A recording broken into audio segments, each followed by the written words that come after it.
Welcome to another edition of Tuesday Talks with Tonia. I am your host, Tonia Gibbons. And Tuesday Talks with Tonia is a platform for women, about women, and we elevate, empower, encourage, share wisdom, knowledge, and insight, but just build community around women. And I'm so excited to have my guest tonight, Miss Ty R. Graham. She is from Columbia, South Carolina, so she drove all the way to Augusta from Columbia to be a part of this podcast, and I'm so appreciative. So I'm going to read a little bit of her bio, and we're going to dive right in. Thank God for Brittany, because if this had been me, y'all, we probably been like, I can't do it. But we're here, and we're going to share some nuggets, and y'all going to be empowered by this, I promise you. So Ty R. Graham is an international speaker, life reset coach, and best-selling author. She's rooted in resilience and driven by purpose, empowering others to rise, reset, and rewrite the narrative of their lives.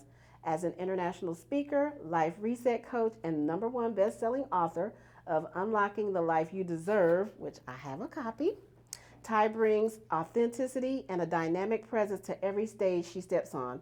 Her mission is clear: help others reclaim their power and boldly walk into the future they were born to lead. Whether speaking to corporate teams, church groups, women's conferences, or youth leaders, Ty delivers transformational messages that spark mindset shifts and fuel personal and professional growth. With over a decade of experience in coaching and consulting, Ty specializes in personal development, customer service, breakthrough leadership, and professional branding. She holds dual master's degrees in leadership and healthcare management and is a certified DISC facilitator and Myers-Briggs practitioner. Raised on the rich cultural soil of St. Helena Island, South Carolina, her grounded approach to leadership is deeply shaped by heritage, faith, and service. Her time in the U.S. Army sharpened her resilience, discipline, and heart for servant leadership. A proud member of Zeta Phi Beta Sorority Incorporated, Ty continues to invest in her community with grace and intention. She's the founder of the G Life, a lifestyle brand where faith, purpose, and prosperity intersect, and co-creator of Top of the Morning with Dee and Ty, a 28-day devotional inspiring intentional living. Ty is joyfully married to Desmond Graham, and together they share a blessed blended family of 5.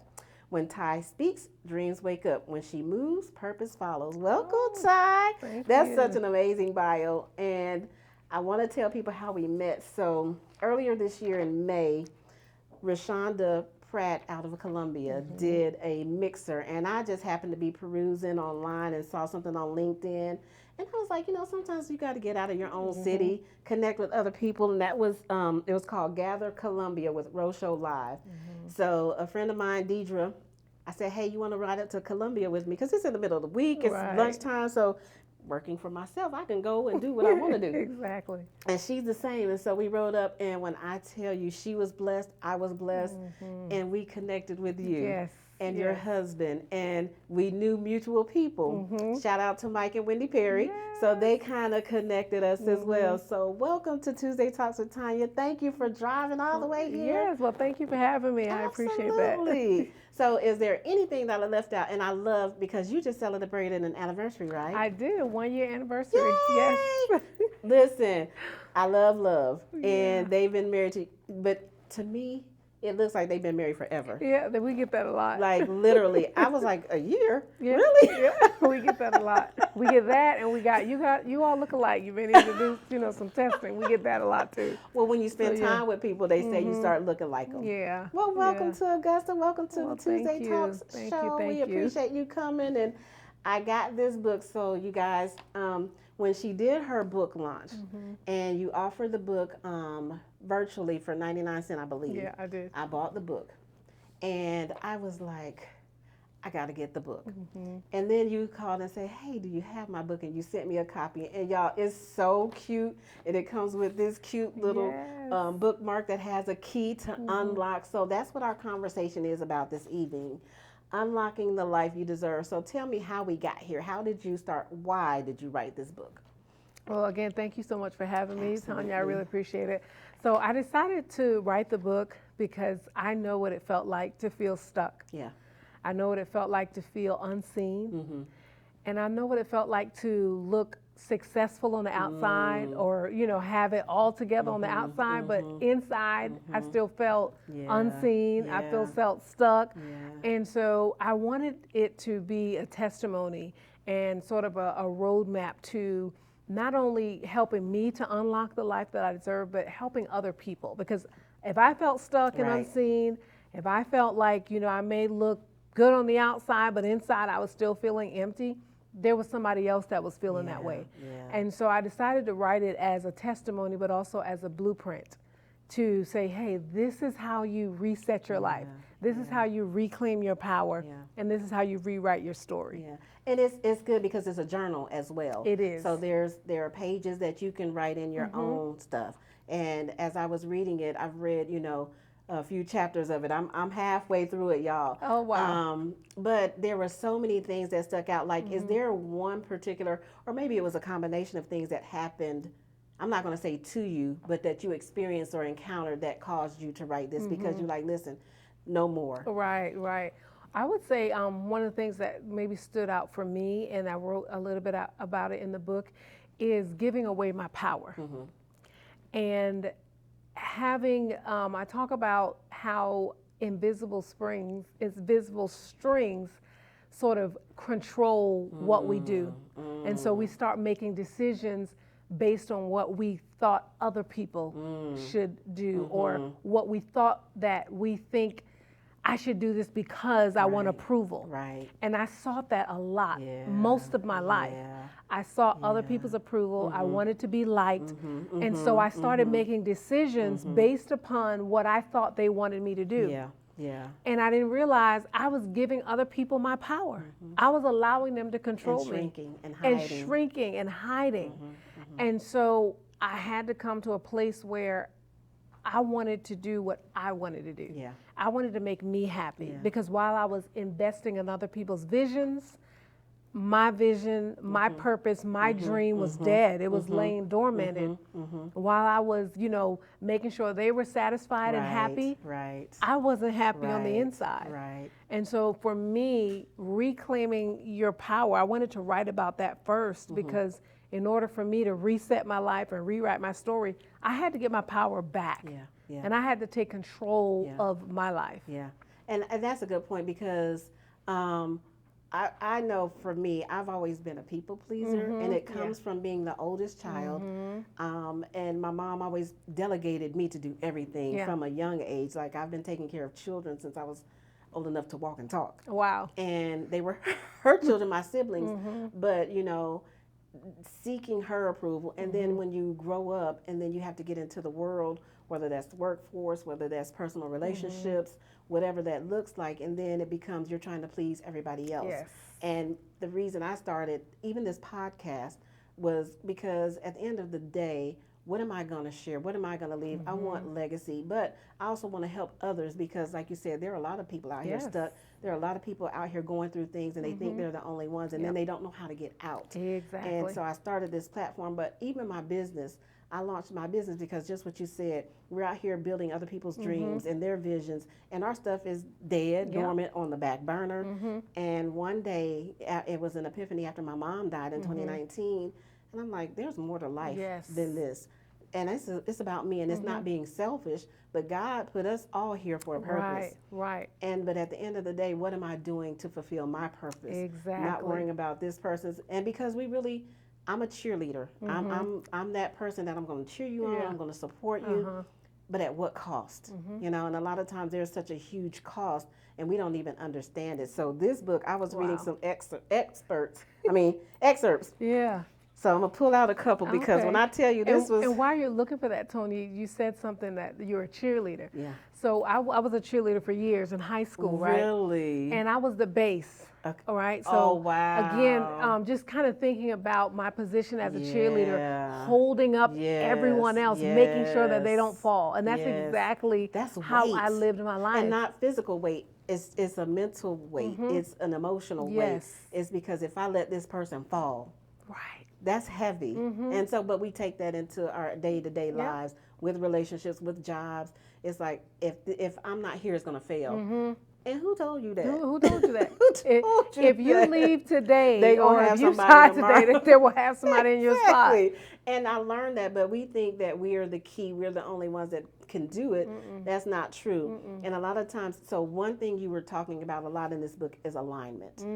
And it's so on point because my pastor's in the series that he's talking about alignment. Wow. And he talks about how, you know, when your car is out of alignment, it veers to the right or it veers to the left. It doesn't go straight. But if you're out of alignment, you're going to mess up something else. Yes. And that's us too, in the natural, in the spiritual, because we're out of alignment. Right. God said, I didn't tell you to be over there. I didn't tell Right. you to do this. Get in alignment with what I want you to do, not what man. So one of the things, reset, that so listen, y'all, I got highlights everywhere. But one of the things is in part 2 of the book, and reset, which is a verb, to begin again from a place of clarity and intention, to align your life with your true purpose and values by making intentional shifts. Here, you'll pause, reflect, and make the decision to shift your direction. It's not just about change, it's about realignment. It's about choosing a fresh start that honors who you are becoming. Right. So speak to that a little bit, the reset. Yeah. So a lot of people think when you reset, you have to start over. It's not starting over. It's just getting to the place where you were intentionally and meant to be. And so when you talk about the car veering to the right or veering to the left, then now your tires are you know, messed up, right? But not only that, think about all the people that have missed out because you weren't in alignment. So all the people that needed to hear your voice, but you were out of alignment. And so resetting is not about, oh man, I got to start all over. But it's about starting from a place where you are, recognizing where you are, and just making some changes, making some shifts, realigning where you need to go. So I don't have to start over. I just need to get into alignment. I just need to get to that place where I'm actually supposed to be.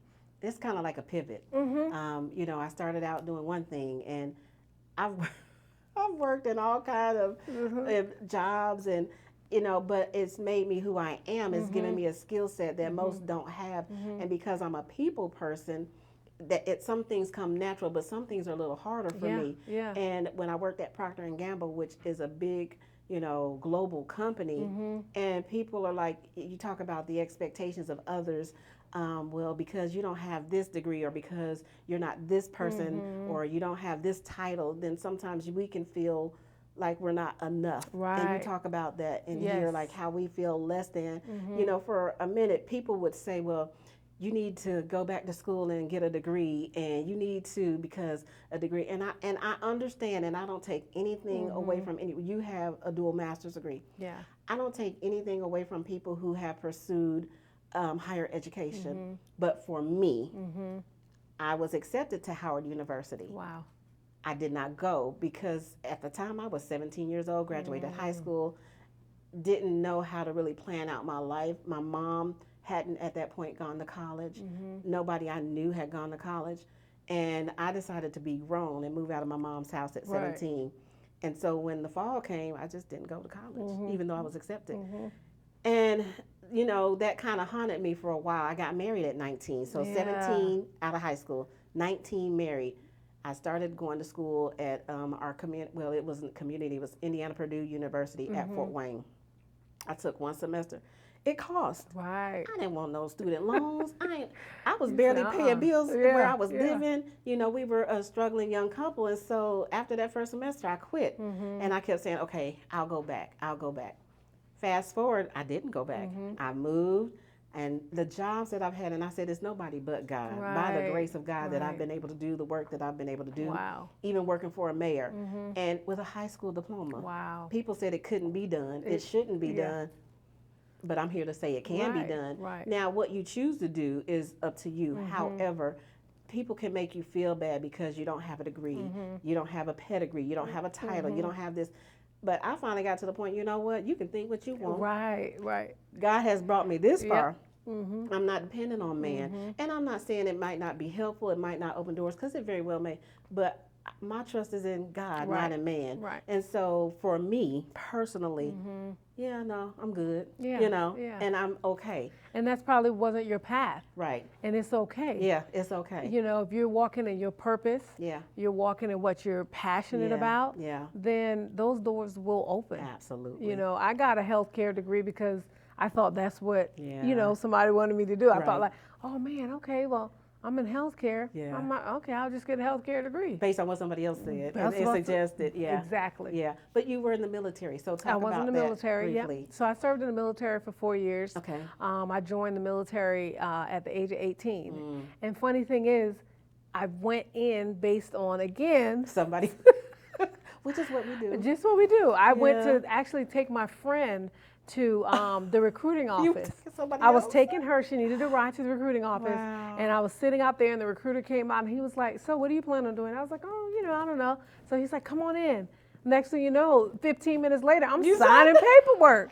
I'm like, again, join. Yeah, I'm like, you know, I'm call my here. mom. I was like, hey, I joined the military. She was like, what? I was like, oh yeah, I joined the Army. I'm leaving like in 2 weeks. Wow. Again, based on, you know, Yeah. somebody else convincing me to do it. So I spent some time in the military Okay. and, you know, it was a great experience. Yeah, You know, yeah. got a chance to meet some people. I didn't stay in very long. Yeah. But it was a good experience, a needed experience. Yeah.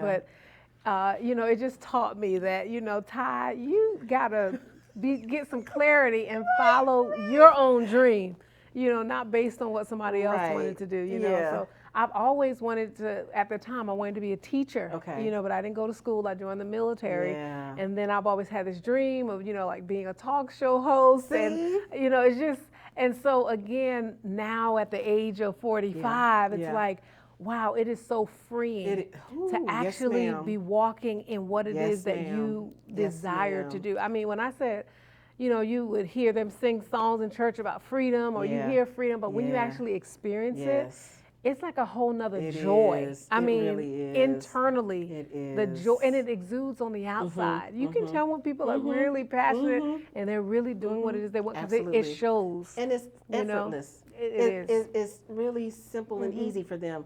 What others struggle with, it's just like a breeze for those of us who know. Because when I tell you the freedom that I got now, Yes. at next month I will be 55. Wow. And What? it took- No. yeah, black don't crack. See, I'm saying? But it's that joy, Yeah, you it know, is. it's It that, really it's is. what you're doing. Because yeah. before it was carrying the weight of the world, carrying others' perceptions and expectations, especially when you work from a place of, especially being in some of the roles I've been in that were high profile, that people nitpick about everything, and you gotta kind of put on this mask, and you gotta Yes. be who people expect you to be.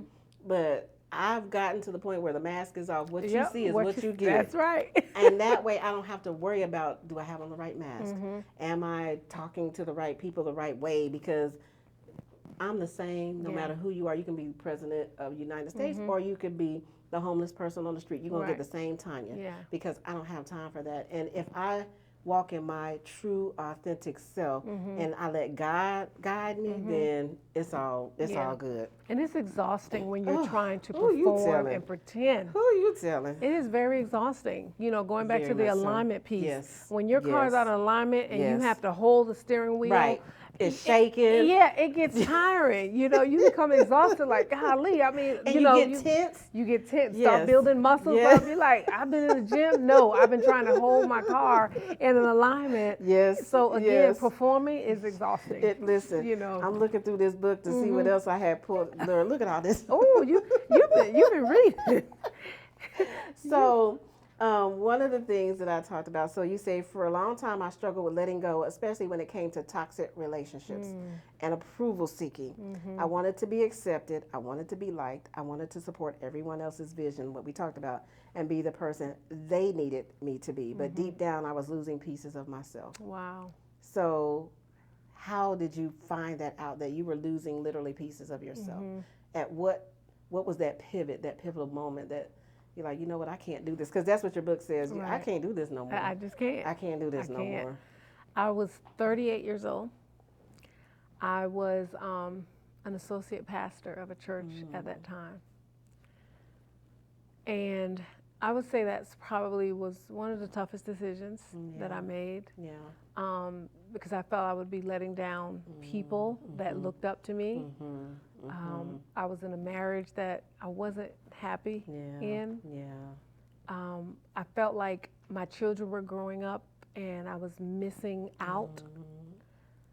And although it looked on the outside that, wow, she's an associate pastor, she's married, she got 2 kids, they're smart, they got a job. But it just came to a point where I'm like, but where is the joy in what it is that I want to do?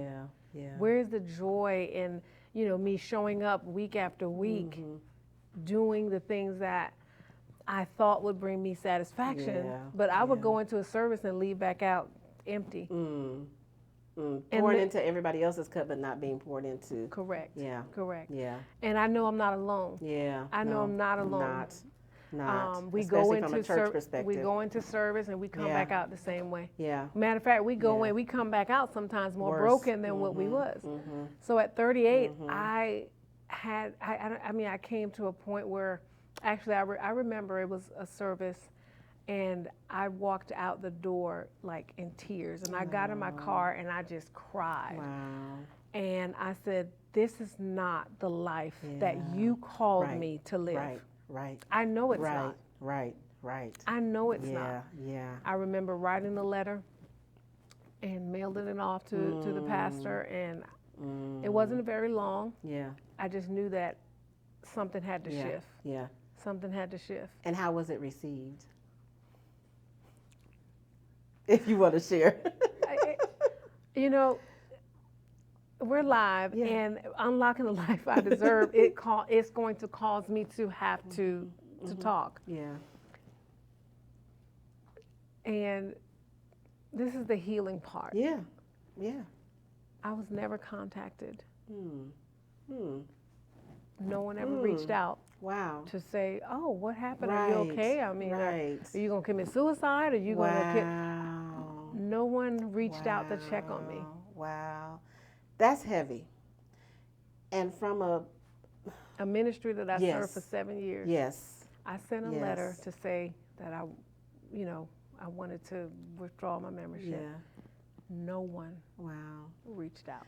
And so that kind of goes back to why you need to know your purpose and where you're supposed to be. Because a lot of times we get planted in places that we think we're supposed to be, and it's not necessarily the case. And that speaks volumes to, when I hear that as a person in leadership.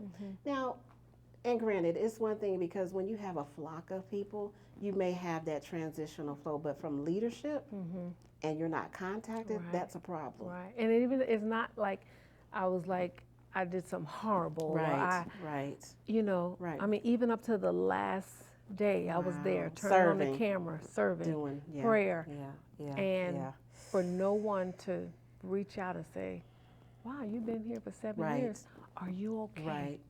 Is there anything we can do? Is there anything that we can do? Not that you had to call me back in, but no. just to say, just to whatever check on your me. adventure is in your next season, I wish you blessings. Or to say, go in peace. Or go in peace. And, if there's anything. So for me, because I'm very relational, and if I give, I expect the same in return. But a lot of times why churches aren't full and why churches aren't thriving is because of that right there, because there's a disconnect somewhere. If you can actually let somebody who's been serving in your ministry for 7 years walk away and you say nothing, then how effective are you as a ministry? Right. Who are you really reaching? How are you really impacting people? And we say love. Yeah. Does love do that? The love does not. Love, bears all things. And so for me, that should have been at least somebody picking up the phone saying, hey, Ty, thank you for your service. Right. Thank you for all you've done for this ministry. Are you okay? Is there any, can we pray? At least call and pray with me, if nothing else. Because you never know where people are. You never know what stage people are in life. I could have been in a really bad, dark place. You just never know. Right. And the people that I think would be there to support and encourage me aren't. Right. So we got to rethink ministry because I see that too often in ministries today, because people want stages and platforms and you want to perform, but are you really doing ministry the way it's supposed to be done? Are you doing the work? Are you really doing the work? Yeah. Are you really concerned about the sheep? Are you concerned that, oh, I'm the shepherd, I don't need to? Right. And then you think about, okay, well, was the work I doing, was it in vain? Did you even see? Did you even appreciate it? Yeah. And there's a lot of times people get burnt out because you're doing so much for everybody else, and then it's not reciprocated. And I'm over here struggling, trying to make sure that you're good and that the ministry's good and that our people are good. But who's checking on me? Who's checking on me? And mental health right now is so big. touchy because so many people are struggling mentally, and it's like, what are we really doing from a ministry standpoint? This is good. We'll be right back. We're going to take a pause for the cause. Stay tuned. You'll hear more from Miss Ty Graham and unlocking the life you deserve. Welcome back. Thank you for allowing us a brief pause. So y'all, we getting better at this thing. We being professional, but we were getting deep in this conversation, because a lot of times I think what we do, especially as women, we hide, we avoid, we allow others to go on, and we're hurting and we don't confront. And we carry so many things, not even just our stuff, but other people's stuff. So that, you said that was a point of healing for you, because, to be reminded that nobody checked on me. Nobody made sure I was okay. Nobody missed me. And I know, we sing this song, is my living in vain? Is my praying in vain? Was my work in vain? Right. If you didn't value me enough, and that's why so many women end up stressed out, heart attacks, mental health challenges, because of that very thing, because I'm carrying your weight, my weight, expectations of others, expectations I have on myself. And how do you navigate that to make sure that you're okay from a mental health perspective? I would say making sure that you have a village of people that do check on you. And I'm good about trying to sow seeds. Yeah. And so I check on others. Yeah. And so in return, for me to sow seeds, they may not be the people that I'm texting that's going to check back on me, but there's going to be other people that's checking on me. Right. And so I always try to say, well, oh, they didn't check back on me, but don't worry about who's the person that you're checking on. You were called to check on those people. And that's what I had to remember, that I'm called to these people, and then these people that are checking on me, they're called to me. But that's tough, especially when you have relationships with people. Your expectations of them are, I want reciprocity. If I do, and I know we shouldn't probably operate from that, but because I'm such a passionate, caring, relational person, like, you can support people, you can pour into them, and when those same people don't do the same, it's hurtful. It is very. It hurts your feelings, and it's like, and we know that, like you said, you sow seeds, so it's not necessarily that person that you expect, because even us, the people that we may support and encourage, we may not be the ones that others want to hear from. That's true. And so you just resetting my mind to thinking like that, not being disappointed with people, not doing what I do for them. And a lot of times it's just facing that fact that, hey, that's just the way it is. That's it. And it helps your frustration. Yeah, don't be offended, because I know the scripture says we have to walk in the love of God with all men without being easily offended. And I know me, I get offended real quick. Right. And but I let stuff go, and I let it go, and I let it go. And then at some point that Scorpio will be like, girl, forget them. Right. Forget them, move on. Exactly. And so, but that's a real thing for women to carry so much, and to be, we carry the weight of the world on our shoulders. And sometimes it's self-inflicted, and sometimes, we're given those things. And so being able to protect your mind and protect your mental health, but being self-aware too, okay, what's my part in this? Right. Because we all have a part. And make sure you take those pauses to reflect and to actually be honest with how you are feeling. When people say, oh, how you doing? We're quick to say, oh, I'm good, I'm fine. it's And it okay. be lies. Yeah, it's Be okay if you lies. say We be lying to today ourselves I'm not. and to I'm having a others. bad day. Right. I'm having a bad day. Take those pauses and be honest with how Yeah. you're feeling. Yeah. Say, you Yeah. know what, today is just not a good day. I mean, it's just not. And be okay with that. Yeah, being honest with yourself and others. Yeah. A lot of times we don't do that. I Right. don't do that well. I'm learning though. Yeah, and don't be afraid to pick up the phone and call Yeah, somebody. Hey, you yeah. got a few minutes? I need to Right. talk. I don't do that. Yeah, I hey, I don't. need to, because we think that we're bothering people. We think, Yeah, oh, I don't want to yeah. bother them. I don't want to burden them with this. Pick up the phone Or and when call. you're the one that people always come to. But strong people need These to be strong checked people. on. That's right, we do. We need But to I be have a checked friend on. of mine, and he does. He always be like, he'll call every now and then. And so shout out to Trey and Felicia Quickprint. Trey he'll call me. He'll be like, "Hey, I'm calling to check on my strong friends," because he knows I'm that for everybody. So out of the blue, every now and then he'll call me like, "Hey, you all right? I'm calling to check on my strong friend." And I appreciate that because people a lot of times assume that because you look like you have it all Right. together on the outside, you got it all together, not knowing the battles you may be facing. Absolutely. And so thinking that, oh, she good, it's her, she good. I'm over here like Right. like Pulling Lord, my hair about to lose listen. it. I ain't good. Yeah. So that was a good segue into you when you left the church. You said, "No, I wasn't walking away from my calling. I was walking into it." So explain that. Yeah. So for a long time, I battled with that. That, oh man, I was an associate pastor. I'm the one that was praying or preaching or whatever. Yeah. And I felt like I was walking away from what I felt God was calling me to be, right, or to do.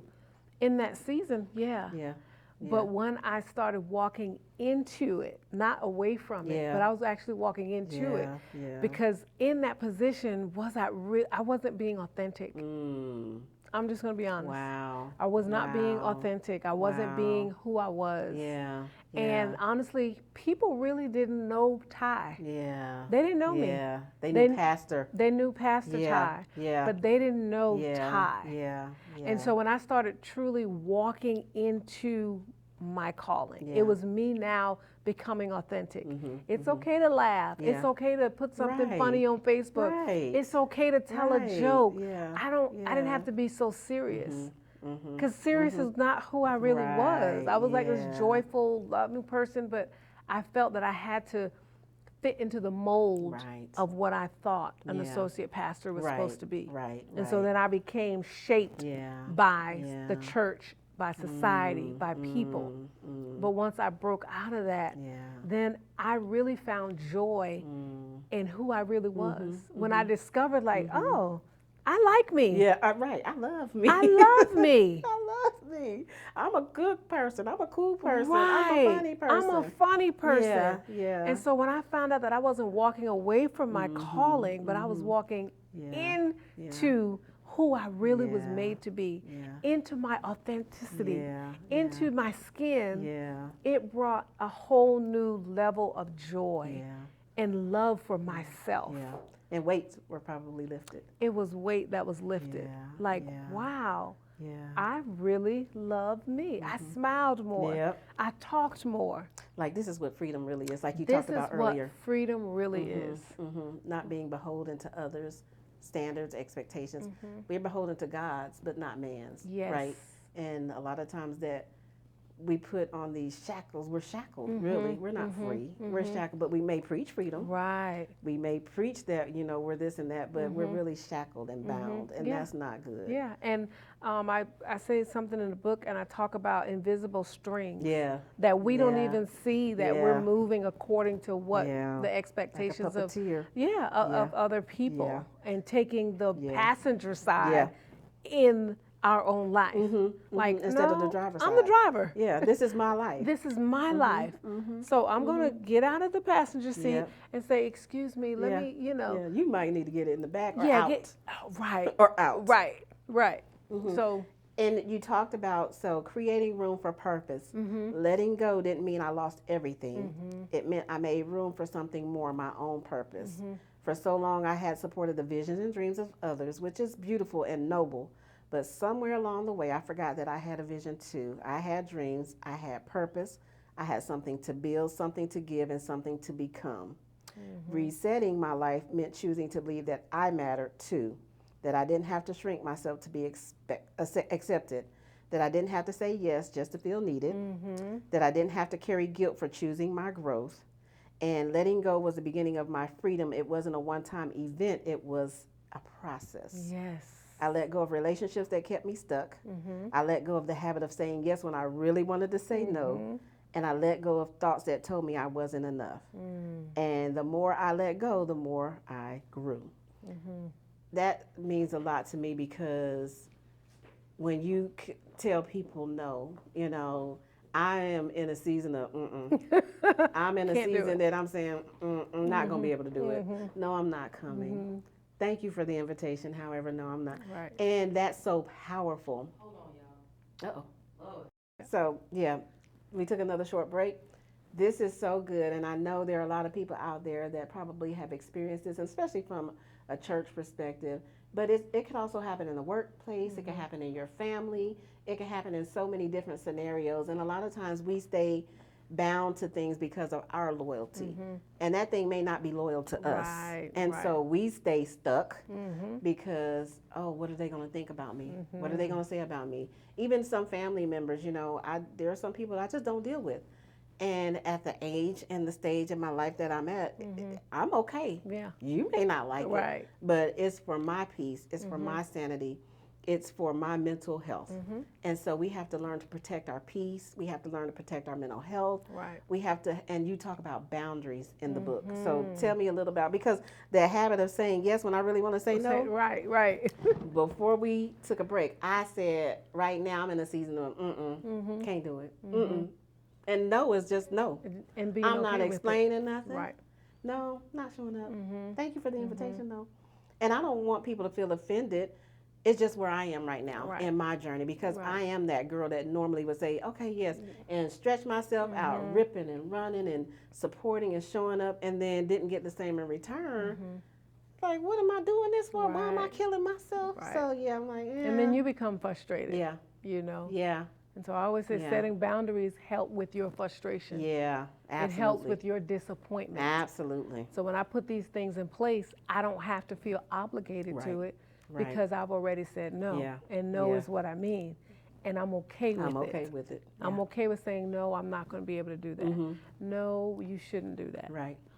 And so when your expectation of me to say, okay, well, you know what?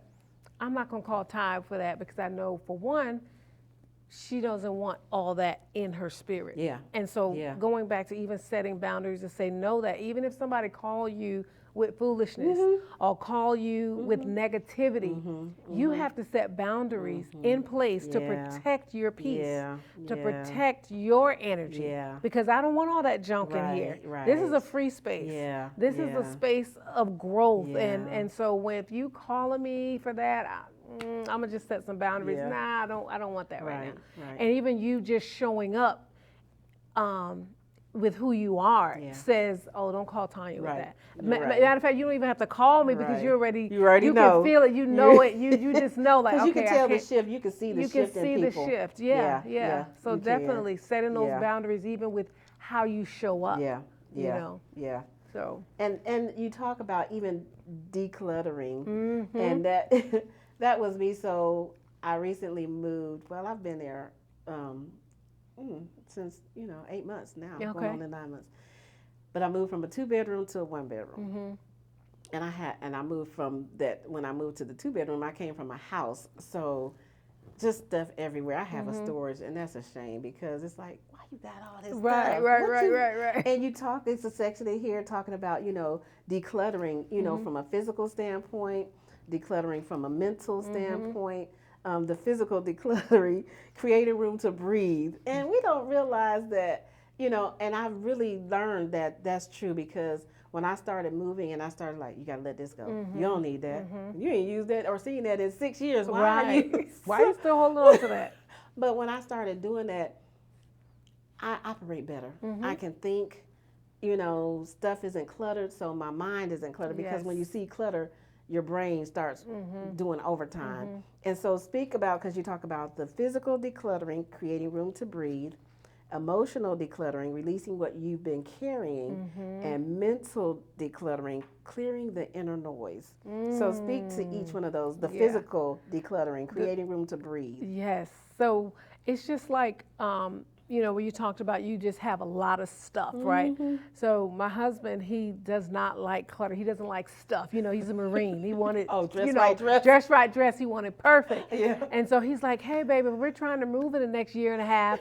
We got to get rid of some of the stuff. Are you wearing this? Are you doing this? Do you need this? We need to start decluttering and getting rid of things. Why? Because you don't want to take this into new. So if I'm going to another level, if I'm unlocking my life, then guess what? The way that I'm going to unlock it, I got to get rid of some stuff. If I haven't worn this, if I haven't used this, then guess what? It has to go. It has to go. She talking about me. And so going through those things, taking it out, you put it on, oh, I'm gonna get back in this. No, you're not. You're not gonna get back in it. It's time to let it go. Oh, Jesus, ouch. Let it go. Ouch. So when you, so the physical part of it, again, you know, letting those things go, but you operate better. It cleanses your soul. It you know, I used to wear this when, well, you know what? Because some things, sometimes it bring back memories that you don't need to bring back. So it's time for me to get rid of it. If I want to unlock the life I deserve, if I want to reset my life, it's part of it's part of decluttering. So the physical part of decluttering is, hey, get rid of it. Let it go. Don't even look through a bag of papers that you hadn't had. You know that been sitting there for 2 years. Just throw it away. Just throw it away. Just throw it away. That drunk drawer, just pull it out and just dump it. Don't even start because when you start looking through stuff, you're like, oh, you know what? I need this. Oh, let me keep that. She in my business. No, just let that stuff go. Let it go. Let it go. I got And you. so talking about the inner noise, the inner critic. And I was talking about this last week at a convention on faith, right? And how we talk about faith, but are we really believing it, right? We have faith, but we allow the inner noise to get in our head. And we're like, how do I get rid of this inner noise? How do I get rid of this disbelief or this limiting belief? Well, you don't get rid of it. You replace it. You replace it. Okay. And so it's easy when a thought comes to our mind, like it always, you know, it does. Oh, you're not good enough, or you can't do this. So instead of me trying to say, oh, how do I get rid of this thought? I'm just replacing it with the truth. With so the truth, with you're saying I'm not good enough, I am good enough. I am more than enough. I am more than enough.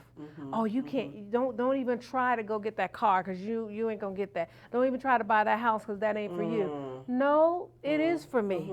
I shall, you know, have what it is that I'm supposed to have. That's right. You know, I'm blessed beyond measures. So don't try to get rid of the lie. Replace the lie with the truth. That's the scripture too. Take captive every thought that it would exalt itself against the knowledge of Jesus Christ. That's right. Because we're supposed to have the mind of Christ. And if we have the mind of Christ, then you replace it with what he said. What he said. God says, I'm fearfully and wonderfully made, created in his likeness and after his image. He don't make junk. So I am good enough. He put me here for a reason. So if he finds value in me, then I am valuable. Like, so replacing it, because that mind is something powerful. It is. Especially if you find yourself alone, or if you find yourself kind of off, and I'm in a season where God has kind of separated me, and I'm just me and him, and I'd be like, Lord, what is you doing? Like, this ain't me. You know, I'm usually doing da da da da da. And he's like, just sit down for a minute. Just pause. Just be still. We gonna have a conversation. Right. You're gonna be all right. Yeah. You know, you don't have to keep doing and that's the mentality that I gotta be doing. I can't just be still, because in our minds, being still means we're not being productive.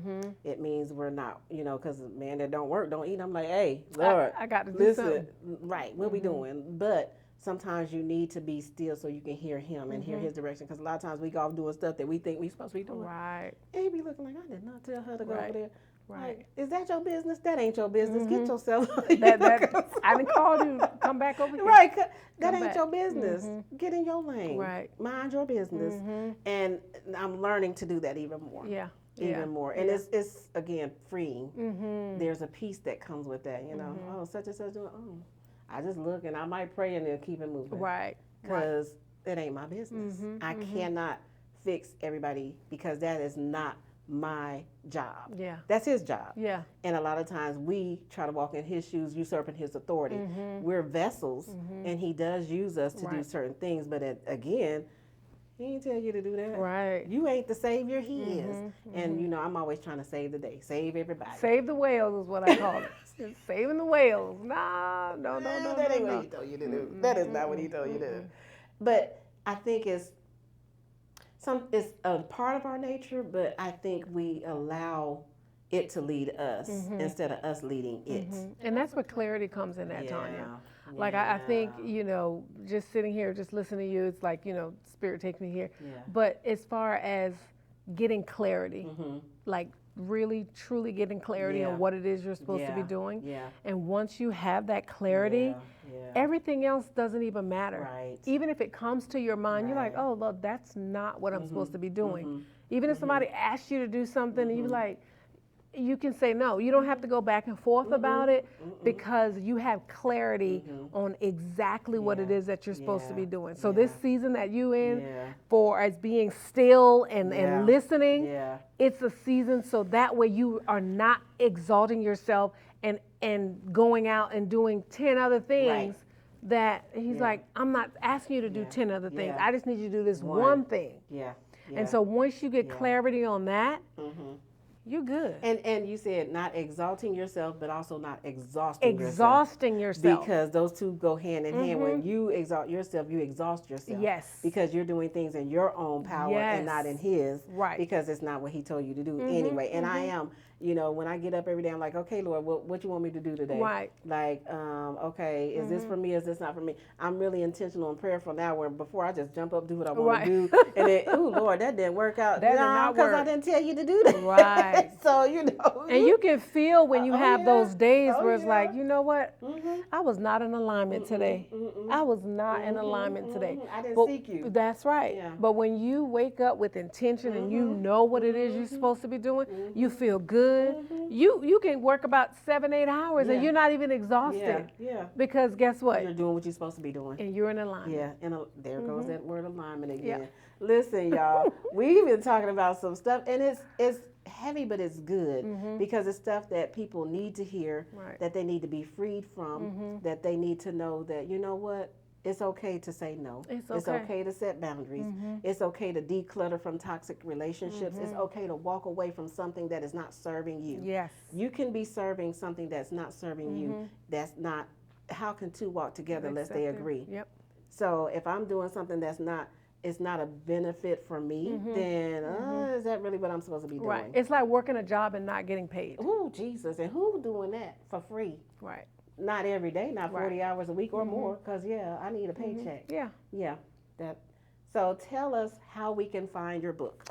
Well, you can find my book on my website at www.tyrgraham, that's TYRgraham.com. And you'll get a personalized autographed copy from me, along with a nice bookmark and key. Yep. So again, you can find my book, Unlocking the Life You Deserve, which is the #1 bestseller on Amazon at www.tyrgraham.com. And how can they follow you? Like, are you on LinkedIn? Are you on Facebook, Instagram? Yes, so I am on Facebook at TyrGraham. I'm on Instagram at TyrGraham, and also on LinkedIn at TyrGraham. So any social media site, you can find me at TyrGraham. And before we go, tell us a little bit about your morning, what is it called? Morning? Top of the Morning with Dee and Ty. Yes, Thank you so much. I'm glad you asked. Her husband drove her here, so shout out to her husband. Yeah, he's in the room. Shout out to my love, Desmond. I appreciate him and love him so much. So we do have a Top of the Morning with Dee and Ty. We do have a 28-day devotion that you can also find that on glifeelevation.com, or you can also order it on Amazon. But again, it's a Top of the Morning devotion. Then we also have our G Life brand. We have T-shirts and They got merch, y'all. We got merch. If you want to live the G life, if you want to live the good life, the God life, and the grace life, you want to order your shirt. The G Life. The G life. Yeah. And so we're really excited about that brand as well. Of course, our last name is Graham. Right. And so, but we the G. But we was like, you know what? We live in the good life, That's babe. right. And That's it's right. okay. And it's okay. You And don't have to it's apologize okay. for You that. don't have to No, apologize. we're not apologizing for living the good life. No, not at all. So thank you so I much. want to thank you so much for having me. I really appreciate it. Absolutely. This was absolutely It amazing. It was. And listen, y'all, the enemy was busy. He thought we wasn't going to talk about this stuff, but he was wrong. Right. And before we close out, I want to thank Ty and I want to thank Desmond for bringing her and driving her and allowing her to be in this space and to give you an opportunity to share your story. Because at the end of the day, I tell people, you write the narrative to your story. Don't let anybody else tell your story. Because who can tell it better than you? Yeah. Because they're going to leave out something. They're going to add something to it. It ain't going to be right. No, you control your narrative. And unlocking the life you deserve is truly helping you tell your own story. So Absolutely. thank you for your authenticity. Thank you for being open and transparent, because I know sometimes it can be tough because we don't want to talk about the hard stuff. We don't want to talk about the negative stuff, but it's a part of our life. It's a part of who we are. And it can help someone else. And it can help somebody. It's going to free some folks. I know it is. Yeah. And before we go, go ahead. I forgot to mention that starting September the 21st, we'll be having conversation series, Unlocking Conversation Series, and it's in conjunction with the book. And so if you go to the website, and I'll also put it in the comment section, that we'll have conversations in regards to the book and just kind of talking a little bit, getting a little bit deeper. Kind of like a book club. Yeah, kind of like a book club. But we'll have 4 series for that too. So I'm really excited about that. And so again, if you follow me, you'll begin to see some information in regards to that. Thank you. I'm going to definitely join.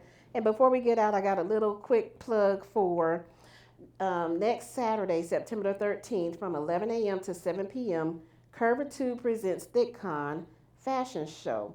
It's going to be held at the Columbia County Exhibition Center, 212, y'all, I got on glasses and still can't see, 212 Partnership Drive in Grovetown. There's going to be a live performance by Phase 360. The host is Nikki Lee. You're going to have some amazing panelists. You're going to have Livre Lingerie, Molly Hopkins, Restoring Harmony, Natalie Bryan, Sweet Treats by Tequila Moore, and Miss Black Georgia, Kanisha, who we had a couple weeks ago here in the studio. So for more information, you can go to ThickCon, ThickCon.com for tickets and more information. Shout out to Kim Beasley. We're going to try to do a quick live next week ahead of her event, just to give her a platform to kind of share why she started ThickCon, because I'm a part of that group, ThickCon. So thank you guys for joining us for another episode of Tuesday Talks with Tonia. We hope that you have a good evening. Stay safe, and we'll see you back in 2 weeks. All right. Thank you.